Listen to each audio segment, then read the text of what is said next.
I typically don't like to give up the spotlight to these two, but for the better sake of the community, we are going to talk today about from start to acquisition with Gentleman's Box. Hey everybody, welcome to our Friday Lives. I am Chris George, your SUBTA chairman. Welcome to the Chris George Show with my two co-founders, John Haji and Paul Chambers. Hey guys. Thanks so much for having me, Chris. Of course. I really appreciate it. Being on your show. I feel honored. Truly, let's just start from the beginning. And John Haji was really the brains behind it. Yeah, I was gonna say, I think you should tell the story of the idea where you came up with Gentleman's Box and kind of how that evolved and where it went from there. I think it's a good starting point. Yeah, let's rewind the clocks back to 2014. Yep. Early on 2014. Prior to all this, I worked in automotive, and it was a kind of a grueling, 7 a.m. till 9 p.m. kind of job. And what really kind of inspired me to get into the whole entrepreneurial, get into e-commerce was Chris here. He was, doing his own thing in the e-commerce space. And I think at the time I was just looking for something unique, something different, something that you don't typically see. And it really all kind of got started with a friend of mine. I think she was getting Birchbox or Ipsy. And I thought, this is the coolest thing. Why don't they have something like this for men? Because, we're always looking to discover new products ourselves. We may not have the time, or we may not have the want to do it, but we like those type of stuff. And, I initially came to Chris with the idea. And I was like, look, I got this really good idea. I want to get into the e-commerce space. I want to build a subscription box that's focused around men's grooming. Mind you, just men's grooming. And Chris, I think you thought it was a really good idea until you broke my heart 2 weeks later when you were like, did you do your research on this? Because, Birchboxes are already doing this. And I was like, oh, dreams crushed. I'm not going to get into the e-commerce. That's a good time to quit. Yeah. If you as soon as your dreams are crushed, you should just stop. Stop. Yeah. But no, then we reformulated it. And I was like, what if we put things in there that people could keep tangible? Yes. Socks, ties, dress socks, throw a grooming item. Yeah. And then that's when it started. And so that's not the time to quit. That's the time to quit. And then when you came to me, I was like, well, I knew Paul, and Paul was in the digital marketing space, website development. Mm-hmm. I went to him, and he was all on board. And probably one of the few projects you've taken on where you wanted to invest in it, right, as opposed to treat us as like a client. And me and Paul had some experiences in the past with some businesses, so we knew we worked really well together. And that's when Gentleman's Box came to fruition, which was October launch. Yeah. Now, I think the really good story we talked about was the GQ story. Yeah. Oh, you don't want to talk about the time where you told me we had to build the site and launch it by October, and only had about 30 days to actually get it up and running. Everything. I knew you could do it. Long, late nights. Yeah, we're just going to fly past all Paul that. 30 days to launch a e-commerce subscription. Build a marketing plan. Okay, it's great. We got to have it up and running by November 1st. Mind you, subscriptions back in 2014 didn't even exist. We're still new, and so figuring out how to build a platform that was focused on the subscription space was a task in itself. I remember one of the team members we had at the time, Katie Decker, came across Cratejoy, and she was like, hey, we could maybe use this. And Cratejoy was still so new at the time; it really wasn't fully fleshed out. It wasn't even up and running yet. And so these are still early days of subscription, and we had to piece together what to do with that and how to figure out to make it work.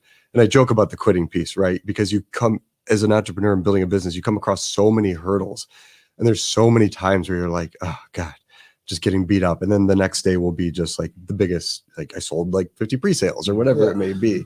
And so I share that with our audience because it's fun to reflect on those times where you just get the crap kicked out of you and you want to just close up shop, but keeping pushing through those things is so important. All those push you through, always push us through. So we did it though. We got it up and running by November 1st, the pre-sales of it. I think a big key thing that we're proud of is what we did with GQ.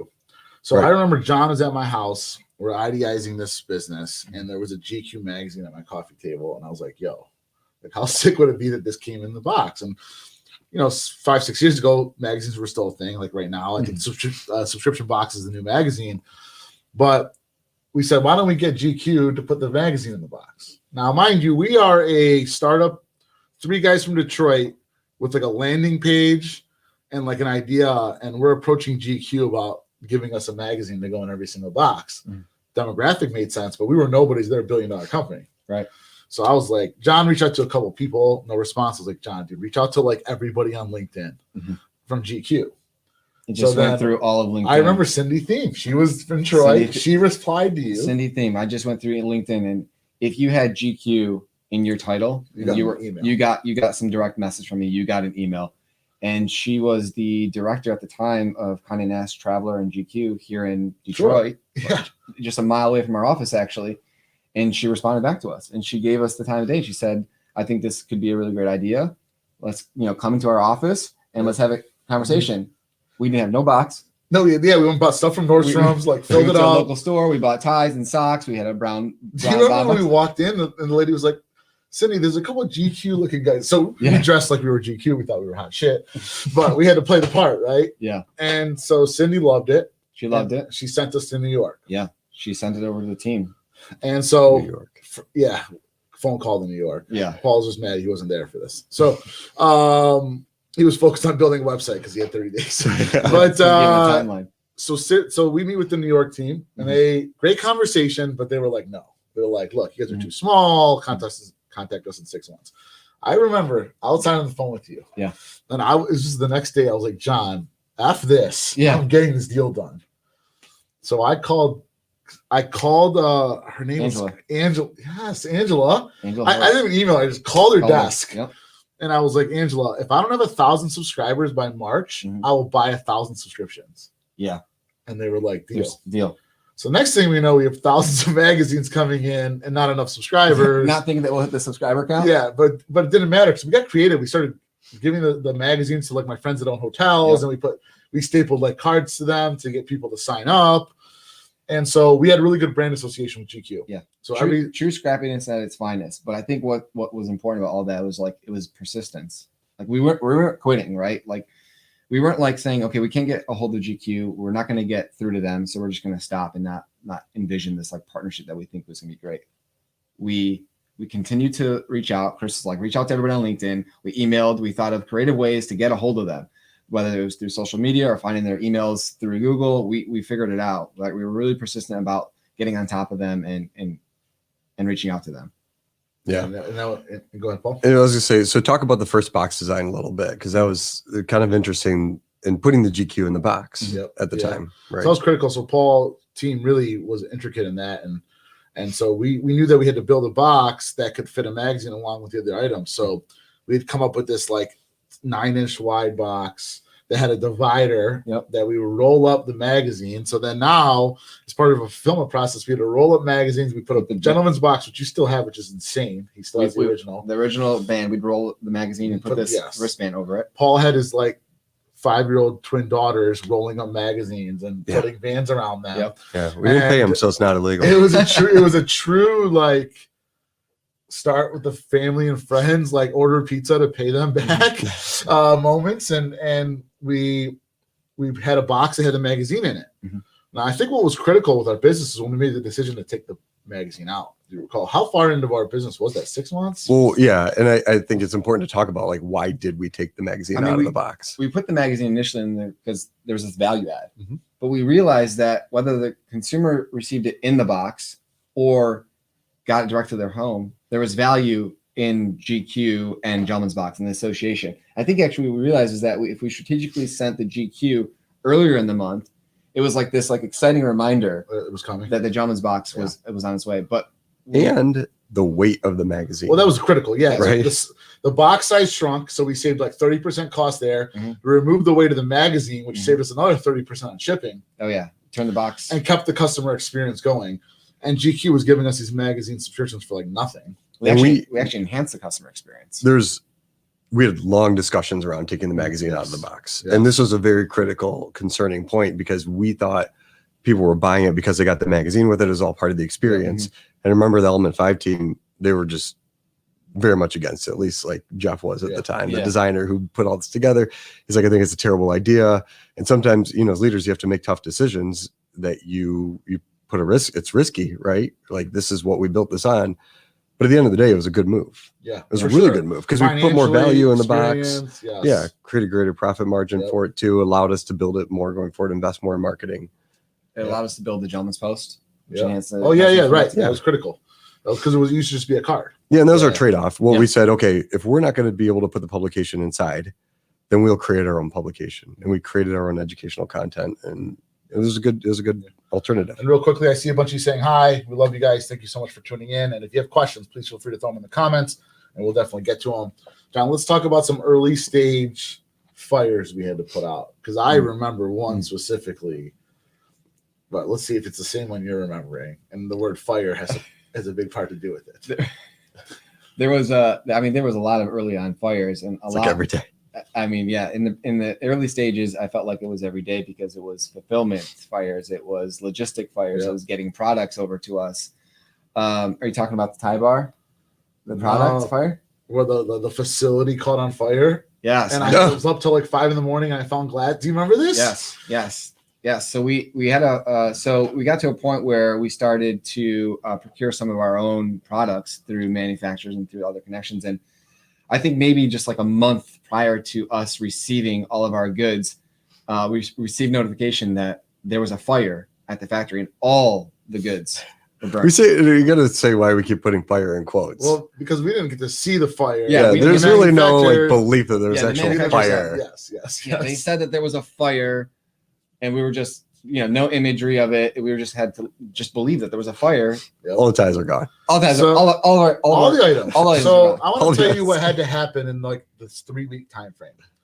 John's scrambling to find companies to get us socks, to get us ties. I was up till 5 a.m. finding these sunglasses. I remember sending you a text to him saying, like, dude, I got glasses. Paul has to have his whole team design new booklet because none of the items are the exact same. So in like this 3-week time frame, we worked night and day to put together this new box because again, there was a fire. Yeah. But like that's what pushes the business, right? It's when you don't crumble when that happens. Now we had a little bit of delays, but what did we do? We emailed all of the subscribers and said, hey, we were very proactive. We said, hey, look, there's gonna be a little delay this month. We had an issue with our supplier, but at the end of the day, it worked, and the consumers were really happy with us letting them know ahead of time. Yeah, I think it was important to be transparent and proactive ahead of time. It builds trust with the customer base, and they were super understanding about it, and they still loved it and had a great experience. Yeah. And you have to, right? Every business is going to have fires, and that's why Paul's actually our firefighter. He's actually a real firefighter, so he takes out the real fires and then the fake fires. The fires. But no, it's true grit to got us to where we're at, right? And we built a really good business, and so.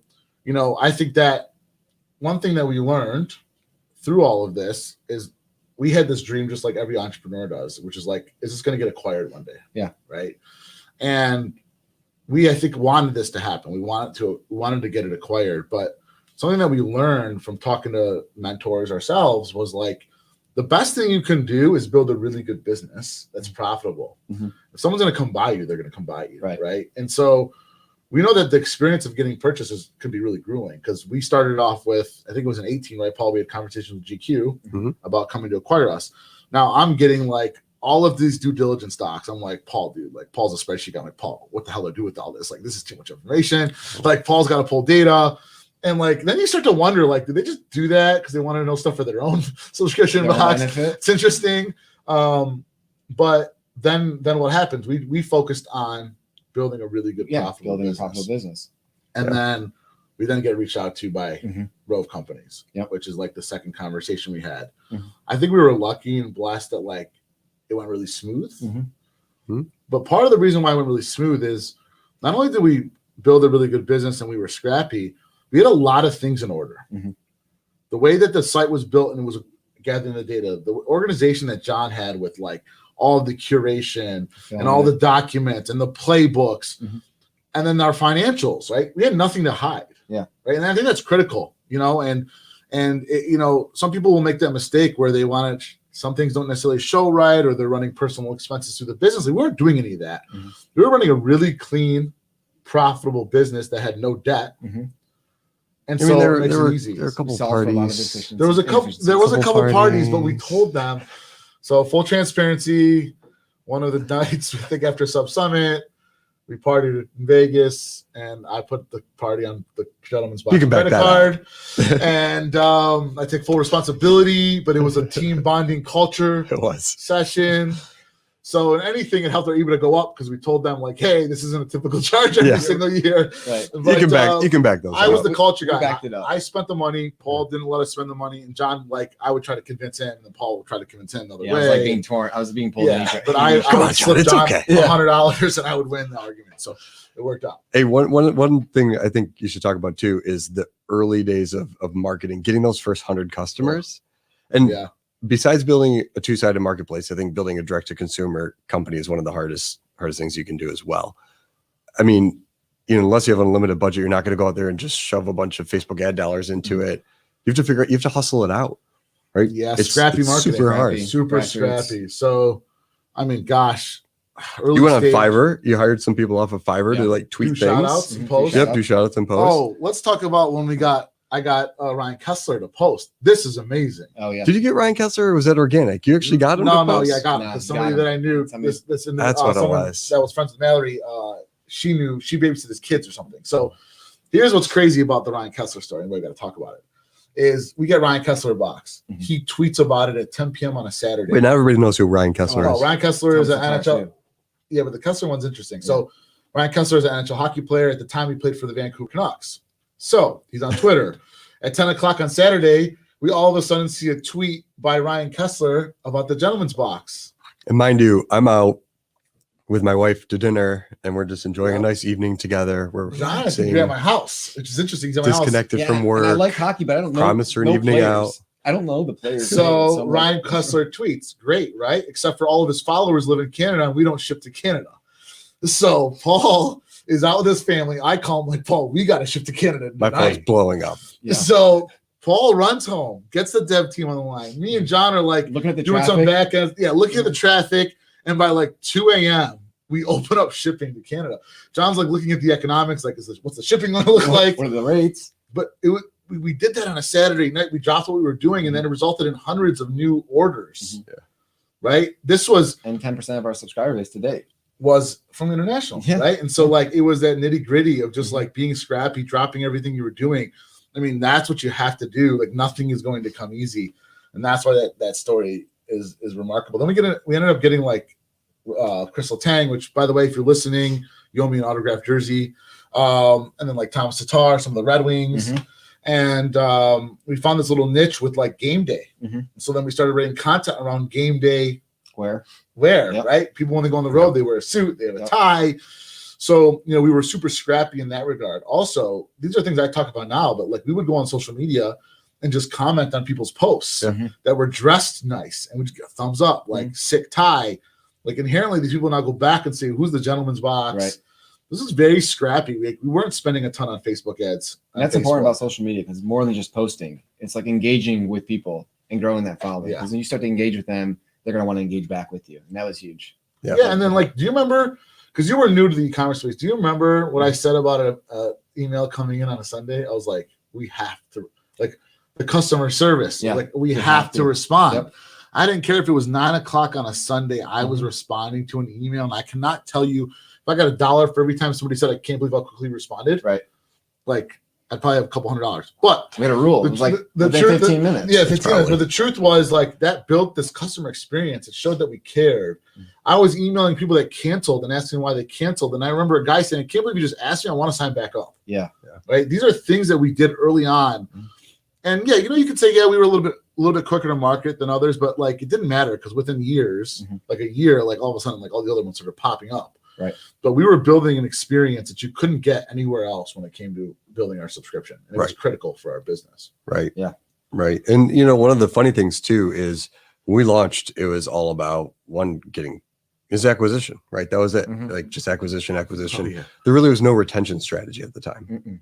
When did we start finally focusing on retention, Oh, the reason God. for cancellation? And It was insane. Three- It was probably three- 2-3 3 years. years. We never had any recovery Mm-mm. or Process. even retention process. payment recovery was Payment really recovery, late. But that was payment early days. process. Blame the early days of the internet. Yeah, well, you know what? I had a good conversation with subscription. somebody that was mentoring me, and they were like, "What's your retention process?" I was like, "What?" What's I think that retention? came off of once we started, I mean, it feels SubSummit, we started very- networking. Yeah, it's interesting. We Yeah, started off yeah, with SubSummit. yeah, Once we yeah. started networking with other individuals, Met of other people. they were like, "What are you guys doing about your retention?" And we're like, so insane. "What And are so we then doing?" we put a critical process for why they're canceling of involuntary versus voluntary credit card failure. We had people that their credit cards would fail and we would do nothing. We didn't rerun them. We didn't email them. We didn't call them. And then we implemented these processes that like this affected our bottom line tremendously. LTV going through the roof. Another critical part going from monthly to quarterly. So John, why don't you talk a little bit about that? Yeah, I mean, we obviously started off as a monthly classic box, and probably almost a year into having the classic box, we launched this anniversary edition box, which is like a great story in itself. But we launched this anniversary box, and we were like, you know what? Let's create a box that's $100. Let's get 100 of them and make it exclusive to our audience. And all we did, we sent out an email and like an image of the box, Anniversary, which was just like this awesome wooden carved Gentleman's Box logo box, and we just put that in the email and said special edition anniversary box.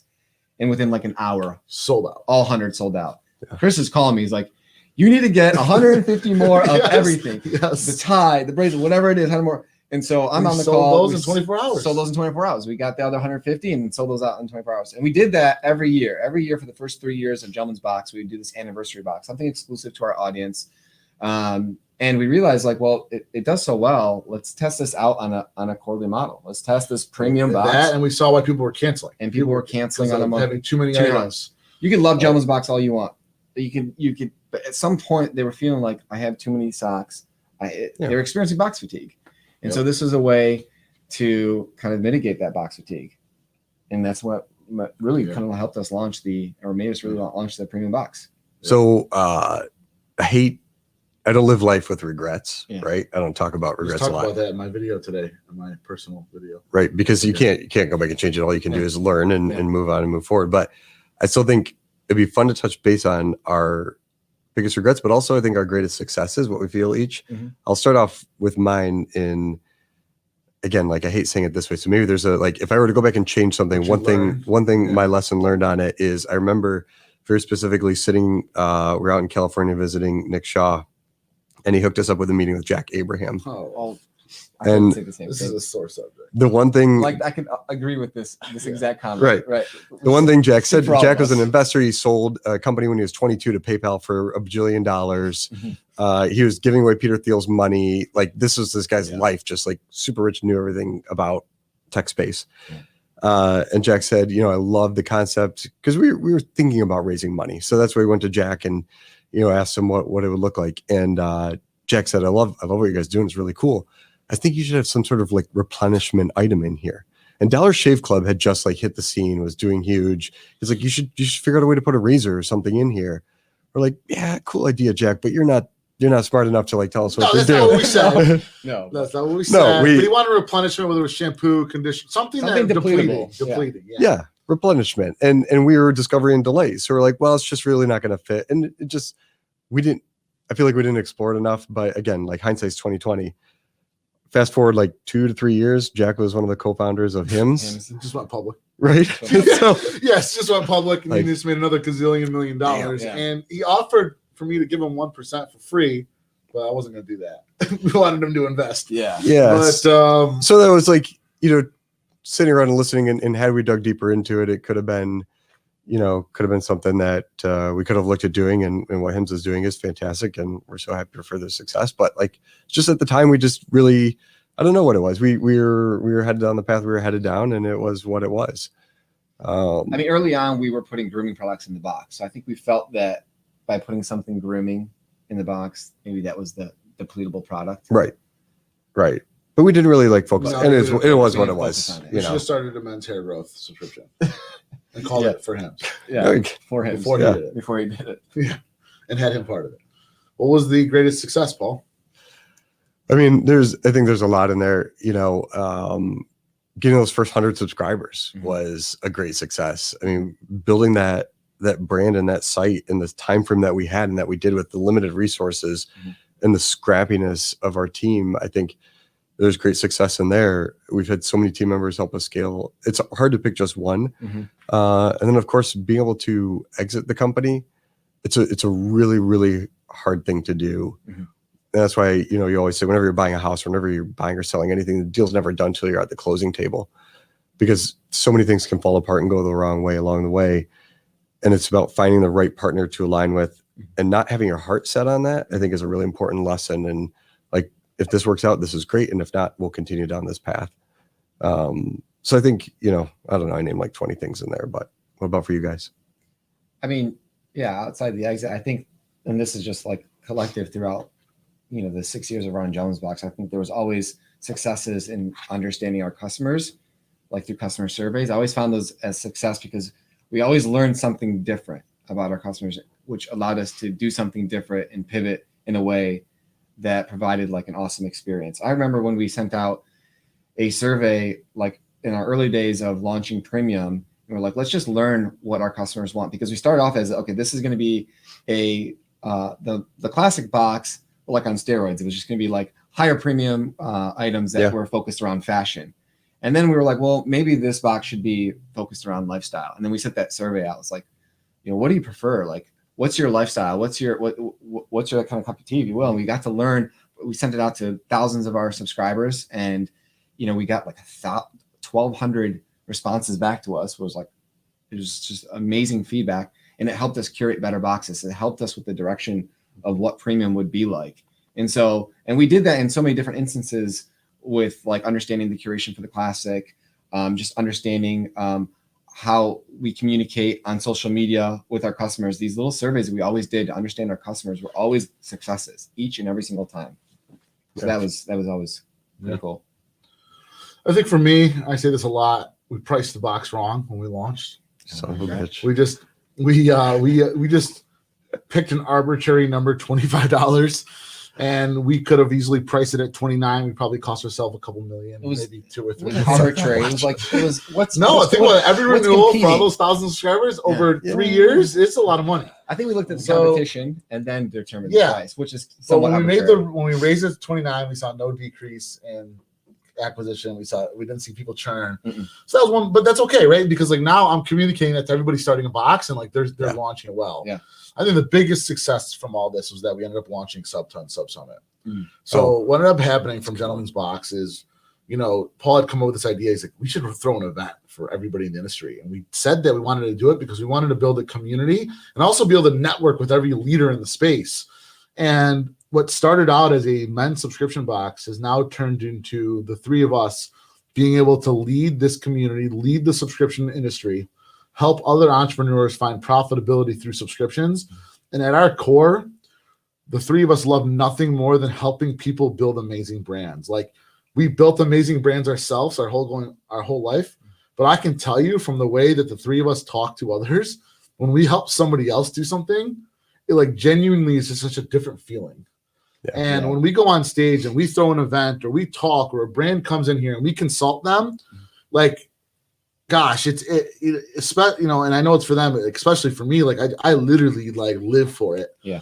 And so what started as Gentleman's Box is now come into us building the largest community of direct-to-consumer brands, building the largest event in the direct-to-consumer space. I give kudos to these two because these two are rock stars and like really make a ton of that happen, and they make me look really good. But truly, like the teamwork the three of us have, which is another critical point. We went into business, the three of us, and yeah, there was times where we butt heads, but like at the end of the day, our communication skills were like unbelievable. We had each other's backs through every piece of this business, and there was never a moment where we said, "Oh, I'm working harder than somebody else." That never crossed the mind of any one of us. Right. And that's critical for when you're going into business. The other critical piece is you can't build multi-billion-dollar businesses without the right help. Yep. And so, you know, not being afraid to bring on really good strategic partners, I think was critical for what we accomplished. It's funny because sometimes you'll say like, look, Paul, I did something this week. I pulled my weight. My response to you is always the same. Like, Chris, I don't care about we're always doing different things at different times. It's a running joke because I know these guys are doing so much more in the weeds than I am. It depends on the week and what's going on. I got this done for us. But you know, it's interesting on that note, and this is probably a really good like finishing point as we wrap up here.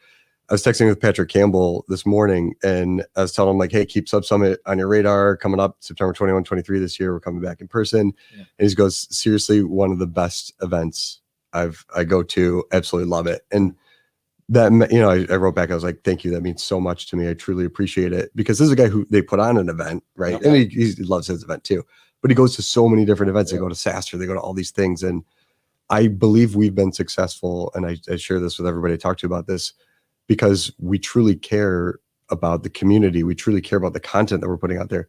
We care about every single person in the room. I say running an event is like a wedding on steroids, where we want to make everybody happy. Yeah. And those are always our intentions. And I think that comes through. So Yeah. Anyway, put it on your calendar. Put on 21 your to calendar, 23. 21st. Let's see. Let's answer Shameless a couple plug. questions here. I got a 2:30 meeting, but we're gonna skip it. That's Lisa.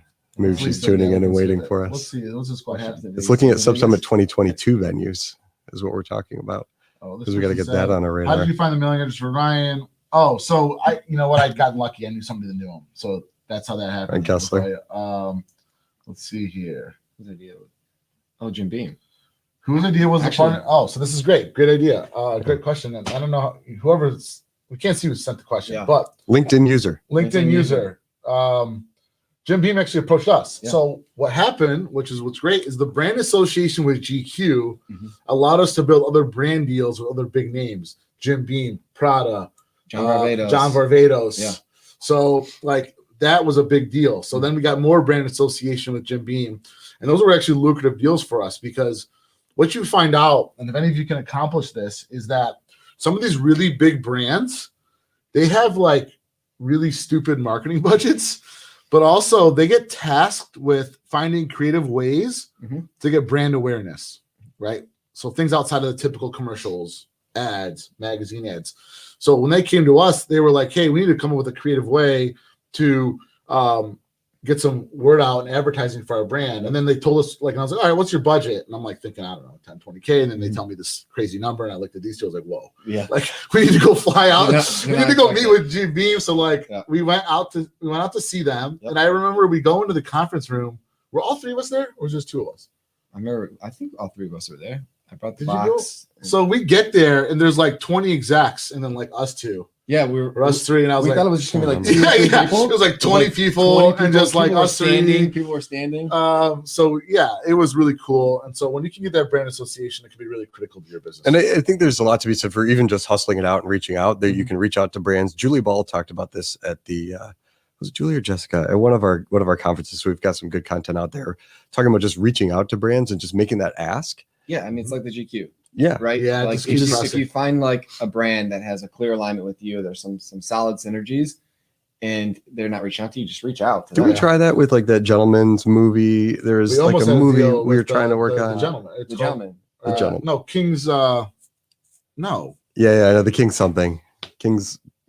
Oh, the or- Kingsman. The Kingsman, Yeah. No, but there was the Kingsman, And then there was the movie The Gentleman with Gentleman. Matthew Yeah, McConaughey. Yeah. One Yeah. thing I want to inspire all of you that are watching, if you're a startup, we made a deal with GQ and we had 0 subscribers. Yeah. We had 0 business and we had 0 revenue. Mhm. And we made a deal with GQ. All I told them was I was going to guarantee 1,000 subscribers. Right. I fell a little short, but I bought the 1,000 subscriptions that I promised that I'd buy. Just pallets of GQ. Pallets of GQ magazines that we were giving away to everybody for free. But the truth is, anybody can do it. So So if you want one from November and December, Do we of have any of those 2014, left? No, probably not. Yeah. Oh, dude, we had. I We had- mean, we had boxes. boxes. We had boxes. we have some of the original boxes. Do you still have the original G box we have collection? one of every box since inception. No You still way. have them? Yes. You still No have them? way. Yes, at the work. You know, I was saving them for the longest time, and then Yeah. people I stopped paying. stopped. People were stealing out of the boxes. Well, I want to just and- comment that I was like paying for a subscription for like 5 years. And I'm just Were the you really? CEO. When did that And you- get I was canceled? the CEO and I was You- paying for You one. never got a box? No, I get it sometimes. Actually, you should talk. So talk to here's someone one thing about that's it. really good about is actually subscribing to it Yeah, and 'cause I testing it. got to see One what- thing Chris George is a monster at is when his gut feels like something isn't right. And this is the worst. Like generally something isn't right. He doesn't want And I to say it's the know. worst because I'm like, it's fine, Chris. The website just haven't seen orders in a while. I was like, no, there have been orders for like 12 hours. Yeah. Something's not right. I go, Chris, like, I don't have time to go and dig into this. He's like, bro, something's not right. So we'd go and put an order in Mhm. and something would be broken. He's like, look, I told you. And that was the worst for me because I'm like, oh crap, I'm an idiot. Well, I watched orders like a hawk. Yeah. Oh, Yeah, you For did. like 5 years, I saw every single order that You came did. Yeah, in. you Every did. order. That's the thing you should do as an entrepreneur too. Is like you want to see what's happening. I would catch when someone ordered 3, and I'd be like, "Hey, like person ordered 3. Do they really want 3?" Is it like fraud? Yeah, and like it just I watched every single order like a hawk. I would just check them. I literally before I went to bed, it was like boom, boom, boom, boom, boom, and that's how I would catch if there was an issue with the website because things happen, things break. We don't even know how. And when I didn't see orders coming for like 6 hours, Paul would be getting a text message like, "Yo, please just check." Oh my gosh, it'd be like 10 o'clock at night. Yeah, but I know. Hey, look, Yeah. that's part of the business, and I would always be like, "Oh my gosh, it's probably Yeah. just like a lag in orders." Yeah. And no, there'd be something I wrong. know, like to this, like probably more recently, I was telling you, like, dude, like, why haven't we seen an order in a minute? Yeah, we haven't So, seen it. Yeah. but Chris George got checked. guys, this is awesome. I don't know. Is there any other questions you want to ask here? Oh, someone said what happens in Vegas stays in Vegas. I totally agree with that. How did you guys curate your first product? Someone said that. Yeah. Oh, well, we could take that question. That'd be what was your favorite product you put into the box? Each of you. Oh man. Favorite product in the box? John, what month last are these question. socks?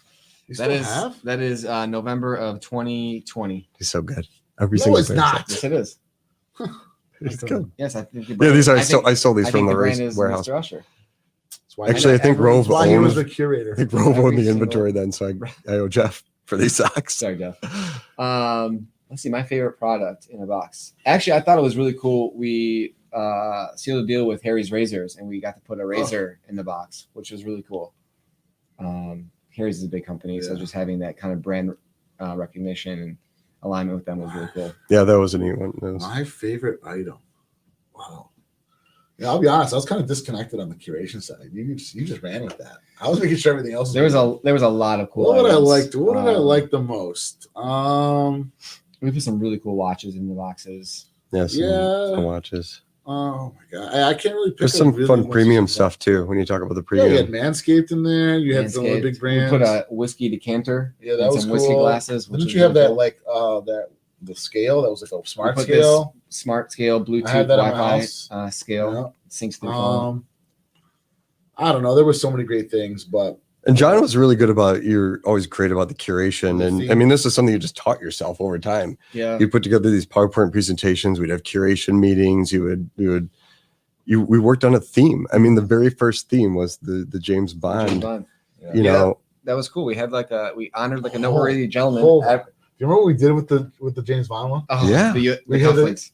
With the cufflinks or USB cufflinks, Yeah. and we put a secret message on the cuff. there's a text And document. people found it. Yeah. And the secret message would detonate after 30 seconds. Yes. So once you plugged in your USB, That was our first box. Yeah. Yeah. Wow, Oh, that was good funny. It old took you to days. a webpage. Yeah. All right, guys. Well, look, thanks for being on the show. You guys are amazing, but this is my show, so we'll see you in 6 months. But no, thank you everybody for tuning in. Truly, we love for you tuning in, and we appreciate all your support to SubTub. We look forward to seeing you every single Friday. Also, you see me live on Tuesdays with brands. SubSummit is September 21st to the 23rd. Also, if you go to SUBTA.com right now, you'll notice it looks a lot different. We're starting to put a lot more content on the homepage, up-to-date news, the latest webinars and content for you to help you build your business.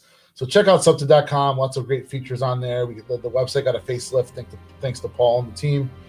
And we look forward to seeing all of you next week. Hope you have a great weekend. Thanks. Bye. Bye. Bye.